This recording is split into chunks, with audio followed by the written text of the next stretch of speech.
Welcome into PressBox Live. I'm Stan the Fan Charles of PressBox and PressBoxOnline.com. And back with me is Gary Stein, who will be doing a series of these podcasts with us. Gary, welcome in. Thank you, Stanley. Welcome to you too. And Appreciate it. Gary, if it's in early October, we're getting close to Maryland five-star time. And I know we have a presidential race going on, but we have two presidents Really? with us today. We have the president and CEO of Brown Advisory, Michael Hankin, who is also the event director of the Maryland Five-Star Committee, and longtime friend now, because this is the fourth rendering of this event. We've got Jeff Newman, who's the president and CEO of Maryland Five-Star. Welcome in, guys, and I imagine I'll ask you this, exciting time for both of you, I suppose. Jeff?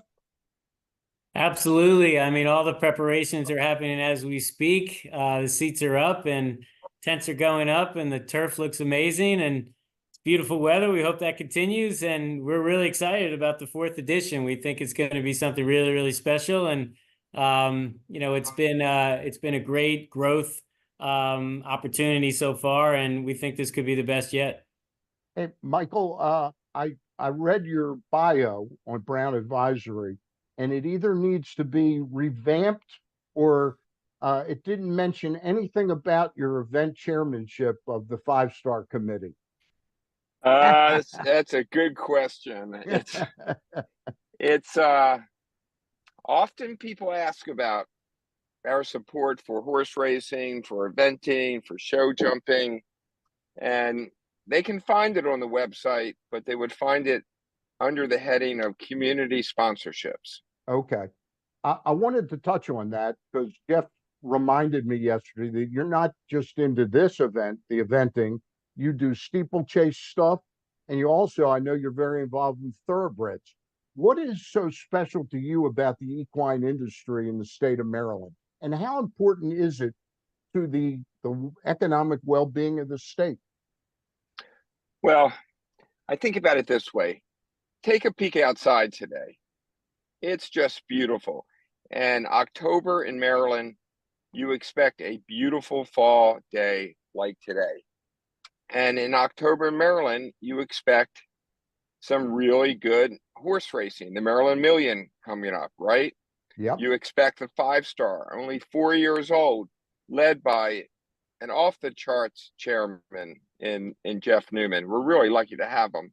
But in 4 years, we're expecting 25,000 people. Just think about it. So Maryland Million, Five-Star, a couple other things going on in the equine industry. It's a big part of who we are. Always has been. There are lots of other great sports. We just finished an incredible Orioles season. We had a good win with the Ravens on Sunday, but baseball, football, racing has been part of Maryland since the beginning of time, almost, probably. And for us as a business, and we sponsor a lot of things in the equine industry in Maryland, up and down the East Coast, in California, in England, in Ireland. Part of it is we do it because we love it. Our clients love it. Our employees love it. And I'm hooked. I've been hooked a long time. But part of it, it's a great way to meet people. And the only way we get new customers in our business is to meet people one by one and get to know them. And what could be a better place than be outside on a fall weekend in Maryland to meet people? I've gotten a chance before I turn it over to Gary. I've gotten a chance to know Jeff now for these three previous runnings of the Maryland Five-Star. Tell me, Michael, what makes him so special at running this event? Well, when we started, we talked a lot about what we needed. And I argued, some other people argued, we needed a guy who was good at business, because that's what we're in. We're entertaining 25,000 people. We're putting up stands and seats for 25,000 people. We're putting up stabling. We've got emergency services. We're advertising social media. it'd be great to find someone who was good at horses to also do that, but it'd be a pretty narrow pull. And look, if you if you go to a golf tournament, if you go to a tennis tournament, if you go to baseball, football, you're going to get a professional, and that's why we went after Jeff and got a professional. That's And it. there were people that said to me, "He doesn't know the front end of a horse from the back end," and I said, "I don't care. I want a good business person." And you got Jeff, one. You got one. Jeff, Gary, go ahead. Jeff, do you know the front end of a horse from a back end? I'm still learning now. Of course, Mike's been an unbelievable resource for me. I mean, every time I have a question related to the equestrian industry, and he's always been there for me. And I never take for granted. He's the president and CEO of a major international, firm. And the fact that I have the ability to be in touch with him when needed is so lucky. And he's been amazing for the event. He's been amazing for the horse industry and just, sports in general. And our whole charter and the reason why I came on board is because, the mission of the Sport and Entertainment Corporation of Maryland as a nonprofit is really just to drive Maryland forward through sports. And I believed in that. And I think the Mars Maryland 5-Star Fair Hill, presented by Brown Advisory is a great way to do that. And, we do other events too, like the Maryland Cycling Classic, et cetera. But this event is something special because you only see it in 7 places in the entire world. And it needed to be an event, not just a competition. And, the opportunity to grow something from, create something from scratch, really, on a new property that the state invested in. And then to have an event committee chairman like Mike and some amazing committee members who are just so passionate about pulling off great equestrian events. It was just like the perfect situation. And it's been great to date. And, again, I never take for granted the resources and the knowledge that I have around me to support me. It sounds like a great match. Absolutely. Jeff, while I have you for a second, give us a little bit of the history, not only of the event. I know we're going to, get into the overview of the event, but of the actual grounds itself, where Fair Hill is located. And there's a history behind that. And I think people would be interested to find that out. I actually think, Mike, you might be better at answering this. What do you think? Well, I've direct it over to Mike. Yeah. So Fair Hill is in Northeast Maryland, and it's been part of the horse industry for a long time. And there was a gentleman from that area, Mr. DuPont, who bought it years ago, assembled it. Right. It's thousands of acres. It's beautiful. And he arranged ultimately for it to be acquired by the state. So it's within the Department of Natural Resources, it's a park. And we're lucky in Maryland to have lots and lots of state parks. And from Department of Natural Resources standpoint, DNR, it's another park, but it's a very special one. And our Department of Natural Resources is unlike most other states. As you know, it has a huge mandate. It looks after parks. It looks after the crabbing industry, oyster industry, deer hunting, and so forth. But it handles a lot of stuff, but it's a great partner in owning Fair Hill. It's a really special place. Yeah. And I wanted to have, I'm sorry about that. I wanted to have Mike answer that because, before I started, Mike has a lot of history with Fair Hill and the racing that take place for a long period of time. I mean, there was racing here for 85 years that Mike, was a part of. So when I came on, it was all dirt. It was just being created through a public-private venture through creating the new Fair Hill Special Event Zone. So when I came out, it was completely bare until they created the new turf track, the new arenas, the new cross-country course. But there's been eventing at Fair Hill for 30 years before I started by a group called Fair Hill International that runs a lot of horse trials and eventually ran a 4-star as well. So they've been a competition partner of ours for many years, but there's also the equestrian discipline of driving that's here. And so there's been a great history of not only eventing, but other equestrian sports here as well before the special event zone was created. Jeff, let me jump in and ask you, this is the 4th year. If I can remember, only one year you caught bad weather on cross country day, I believe, which is Saturday. Again, the events are Thursday, Friday dressage, Saturday is cross country, Sunday is the show jumping. How important is the getting a break on the weather to this event being successful on a year-to-year basis? Well, certainly we've been fortunate, and even that particular day, it started right after the competition. I mean, literally right after the competition was over. So we certainly got lucky there. But the event is rain or shine. So that's what makes the sport of eventing so amazing, because, you know, this was originally a cavalry test to get horses and riders ready for battle. So, you know, having the weather conditions is part of it. And so from a competition standpoint, there's no effect whatsoever, with the exception of, you know, significant weather, lightning and things of that nature. So, you know, if it's raining, we're still running. Clearly, from a commercial standpoint and spectator standpoint, you want beautiful weather, and you want to be able to have people enjoy all the other amenities that we have, such as retail shopping. You know, we have a beer, wine, and spirits festival, a Corgi Cup, and, you know, a fresh food fest, and all the other things that we offer. So clearly, weather is helpful from a, you know, just generally spectators as any outdoor event. But at the end of the day, we could still run. We could still have a great event. We cover all of our seats just in case, you know, to make sure that if you are in the seats, you are going to have still a great experience. We have great indoor hospitality and all types of VIP, like any other golf event has around an 18th hole, for example. So we have high-end hospitality, and we have covered reserved seats. And then we also have, obviously, our retail areas that people could still get out of weather. But, you know, the hope is we get good weather, because good weather brings more people. You've done well each year. You've grown the attendance. How are pre-sales shaping up, and what are you projecting this year? Will it be better? Will it be higher attendance overall? Yeah, so the first year we had 21,000 coming off the pandemic, and we were pleasantly surprised with that, for sure. And then the following year, we went up about 5,000, and we were just over 25,000, nearly 26. And then last year, we're just under 30,000. So we seem to be trending about 5,000, let's say, per year. Our hope is that we can get that up another 10,000 this year, just because of the fourth year and the awareness of the event, and obviously having partners like you helping to promote the event. So really, we really hope we're going to end up with somewhere between 35 and 40,000. We are 24% up year over year in ticket sales. So it's definitely trending up.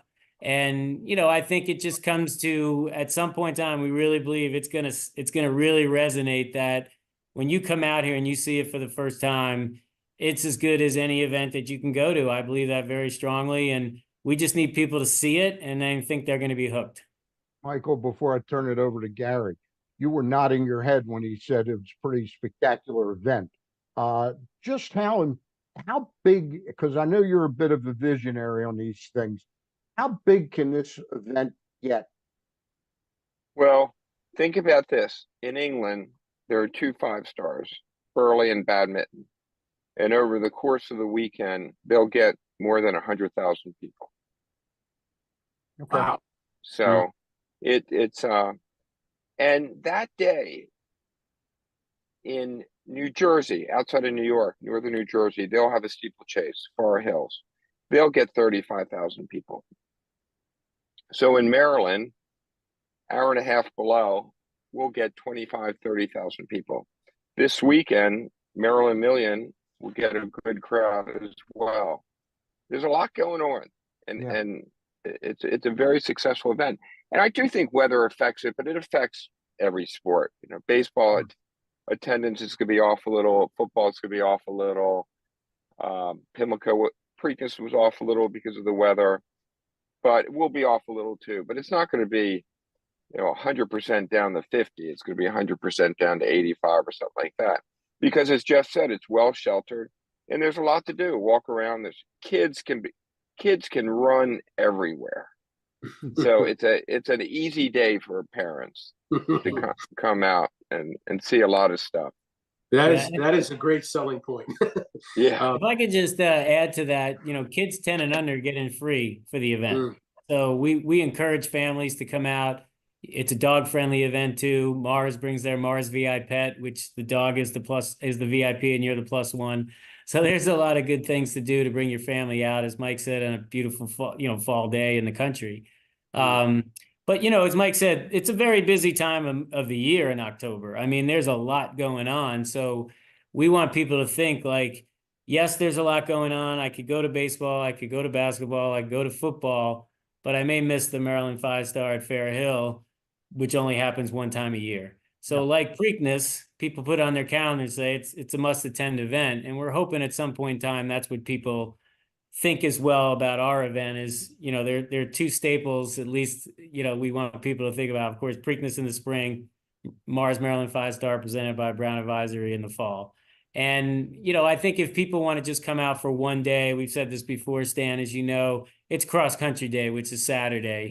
It's the most similar thing to racing, if that's what you're familiar with. It's 4 miles of horses going over incredible terrain and obstacles. So that's the day if you really want to experience the event, because cross country, what's really defines eventing versus any other discipline. Yeah. If I could just add go ahead. one thing. I would, this is me speaking as CEO right now to other CEOs, other people running businesses. Our employees love this, right? Our suite has been signed up, sold out for weeks now. And just like we do the Orioles and the Ravens, we're doing this for lots of reasons, but also because our employees come up. We'll probably have 100 employees come up over the weekend with their families, and they want us to do it. So to other business leaders, try it out, because your team is going to love being there. Sounds good. Let me ask a couple of dollars and cents questions, a couple of economic questions. Michael, I'll start with you first. Is there any way to measure, or maybe there's been a study on the economic impact that this event actually has on the state of Maryland in general, number one, but also maybe in that area, in the Northeast Maryland corridor, with, you know, hotel rooms being rented and restaurants being patronized and things of that nature? Any way to measure that economic impact? It's a serious impact. It's we've done an economic study. The last year produced just under $12 million in direct spending impact in the Maryland economy. Business sales in Maryland just under 20 million, 19.9 million, and regionally 23.6 million. Because think about it, you're a stone throw from Delaware, Pennsylvania, and New Jersey, and they're all benefiting, but Maryland is getting the lion's share. Think about what else could create that economic impact in Northeast Maryland. Exactly. On a weekend. It's huge, and it's exciting. It was a serious economic study. Jeff has got more details. Maybe Jeff talk about hotel rooms and. Well, Jeff, yeah, I mean, if you wouldn't mind expanding on that, but also another thing, and correct me if I'm wrong on this, but I was listening to a podcast that Terry Hasseltine from the Maryland Sports Commission was doing, actually, with Stan a couple of weeks ago or so, and they were talking about, and again, I may have this wrong, so you let me know, talking about getting the possibility of wagering on these events at Fair Hill, you know, like they do at the Preakness and all that. And I think it could be coming this time, if I'm not mistaken. Maybe it's next year. So if you could just tell us about that and what the status of that bill is at this point. Yes, I'm glad you asked. So for the first time ever, the sport of eventing in the U.S. will be able to have sports betting. We partnered with a local company this year. Okay, wow. Yep, this year. So we partnered with a local company called Crab Sports.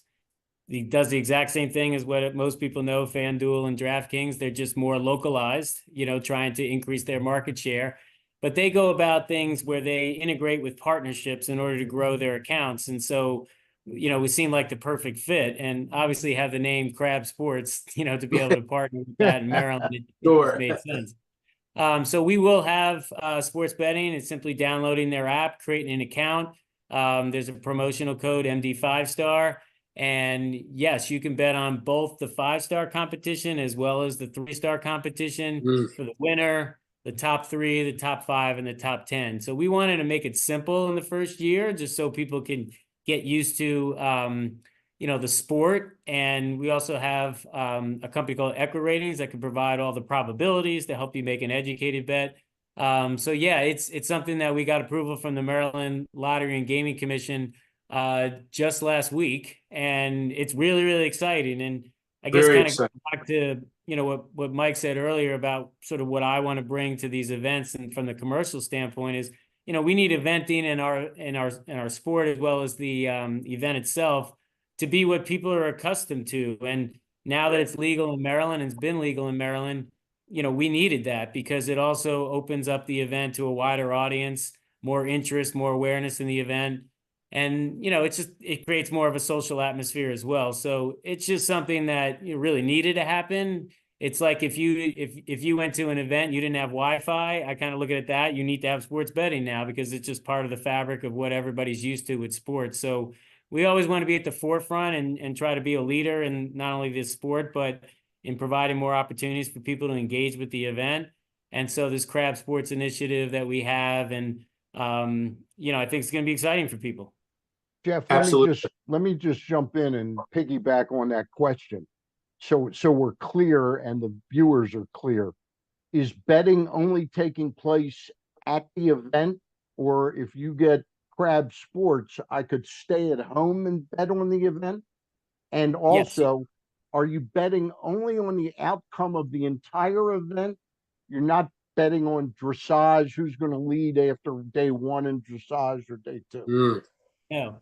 So first of all, you have to be in the state of Maryland in order to do it. Correct. So as Okay. long as you're within the state of Maryland, you could download and you can bet.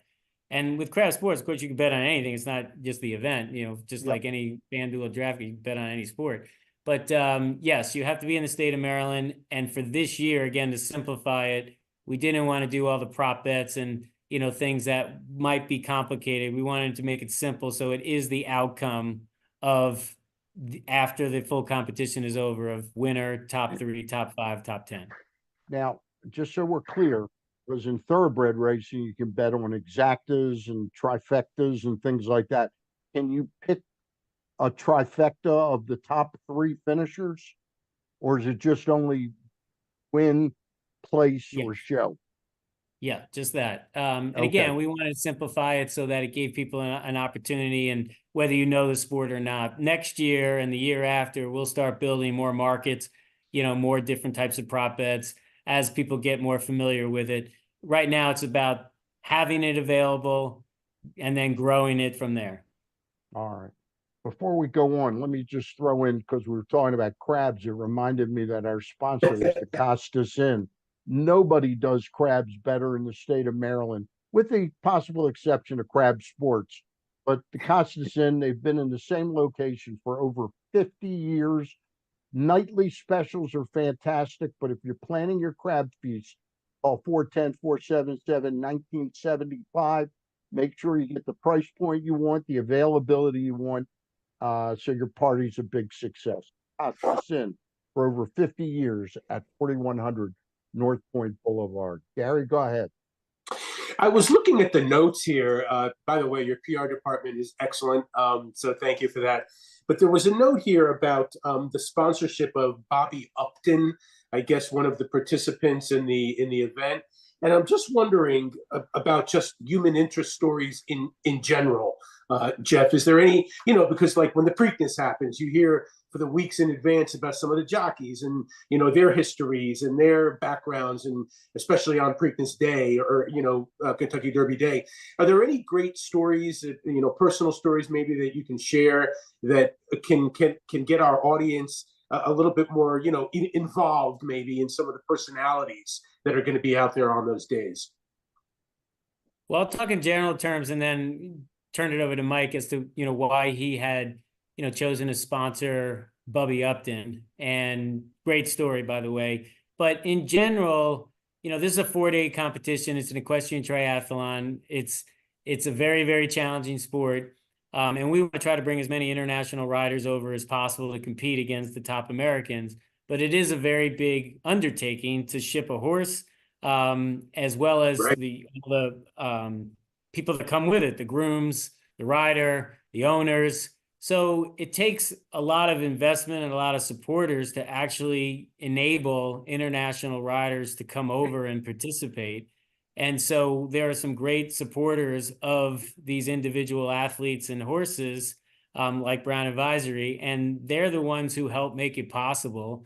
And in case of Bubby, she's got an amazing story. And I want to, have Mike talk about why he's supporting her. But in general, we need a lot of Brown Advisories and Mike Hankins to help bring over these international athletes, because it's really expensive, it's really difficult, and there's only a certain amount of 5-star horses in the world, and you got to take great care of them. But I'll turn it over to Mike just to talk a little bit more about, why he got involved with Bubby in particular. I just want to interject. Bubby is not like over 80 years old, is she? No, Didn't think so. Okay. no, she's young. That's the No, Jewish. I wondered about that too, Stan. The first time I heard her name. So Very good, very good. no, she's a wonderful young lady rider, and by the way, there's no ladies division and men's division.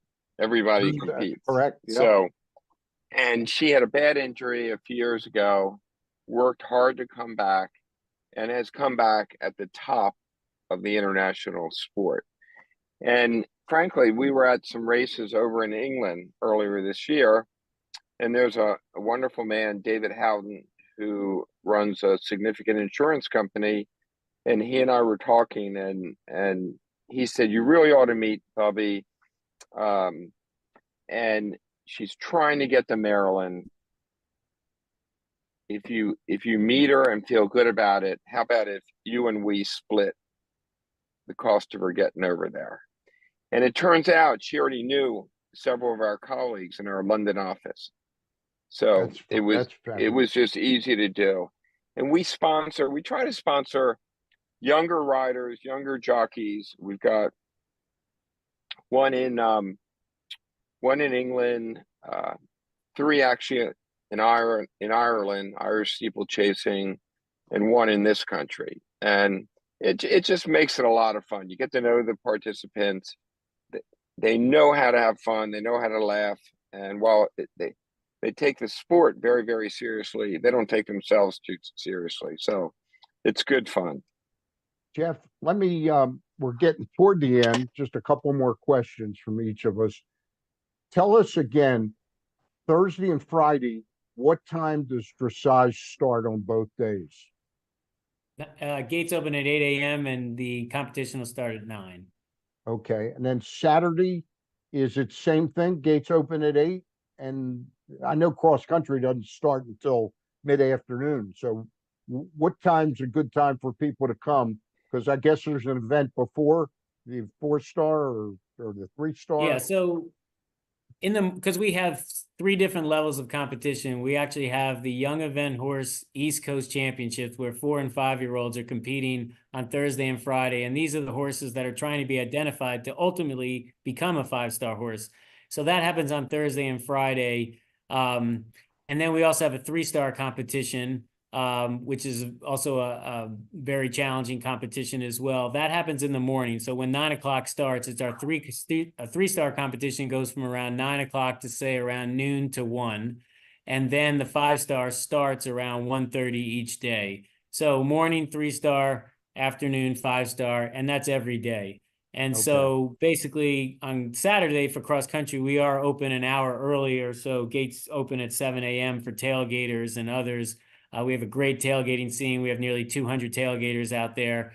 And so we open up at 7 o'clock on Saturday, but Thursday, Friday, and Sunday, gates open at 8. Okay. And Sunday also, the finale, the show jumping, starts at what time? That is going to likely start around 10 a.m. But a lot of that depends upon, because this isn't a triathlon, it's about attrition. And so you have to make it to the show jumping final. So Gotcha. for example, if on Saturday, if your horse has to retire, God forbid, but, then you're not in the show jumping the next day. So a lot of it depends upon how many entries actually get to Sunday, which dictates the start time of the event. All right. Tickets still available because there's plenty of general admission tickets. Some of the higher end stuff gets gobbled up. I know the cross country day, it's going to be a huge crowd out there, plenty of parking out there. www.maryland5star.us will get you a way to get your tickets for the event. And real quick, and I'm going to let Gary finish up with the last question, but I just want our viewers to know, especially those that are local to Fair Hills, on Monday, there's a special mums, flower, pumpkins, and gourds sale at 10 a.m. because you make the place look so beautiful. I mean, there's tons of stuff people can buy for their homes.